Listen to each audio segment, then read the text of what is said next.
Fee reimbursement తక్షణమే చెల్లించాలని ఏకైక డిమాండ్ తోని ఇక్కడ సబ్ కలెక్టర్ కార్యాలయంలో ధర్నా కార్యక్రమాన్ని ఏర్పాటు చేసినటువంటి విద్యార్థులు, అదేవిధంగా డిగ్రీ కళాశాల అధ్యాపకులు, యజమాన్యం అందరూ కూడా పేరు పేరున ఇక్కడ విచ్చేసినటువంటి అదేవిధంగా బీజేపీ సోదరులు మీ అందరూ కూడా పేరు పేరున అందరికీ నమస్కారాలు తెలియజేసుకుంటూ, ముఖ్యంగా ప్రభుత్వం అంటే ఒక కంటిన్యూస్ ప్రాసెస్. ప్రభుత్వంలో ఈరోజు ఫీజు రియంబర్స్మెంట్, ముఖ్యంగా విద్యాశాఖ ఈరోజు మొత్తం కూడా నిర్వీర్యం అవుతుందనే దానికి ఉదాహరణే ఈరోజు ఫీజు రియంబర్స్మెంట్ చెల్లించకపోవడం. ఈ విద్యాశాఖ అనేది ఈరోజు ఈ ప్రభుత్వం ముఖ్యమంత్రి రేవంత్ రెడ్డి గారి చేతిలో విద్యాశాఖ ఉన్నది, అదేవిధంగా హోంశాఖ ఉన్నది.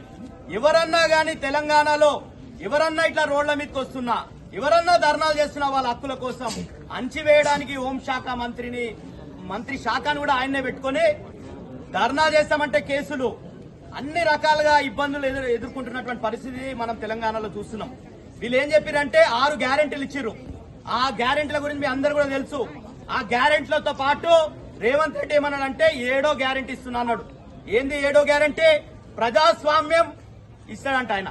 ప్రజాస్వామ్యం ఉంటే నిజంగానే ఈరోజు విద్యార్థులకు ఇంతమంది పోలీసులు వచ్చేసి అక్కడ చేయొద్దు మీరు ధర్నా, మీరు సబ్ కలెక్టర్ కార్యాలయంలో రిప్రజెంటేషన్ మాత్రమే ఇవ్వాలని చెప్పేసి పరిస్థితి తెలంగాణలో ఉందా? ఒక సోషల్ మీడియాలో ఒక పోస్ట్ పెడితే ప్రభుత్వానికి వ్యతిరేకంగా కేసులు పెట్టేటటువంటి ప్రభుత్వం ఇది రోజు రేవంత్ రెడ్డి గారి ప్రభుత్వం.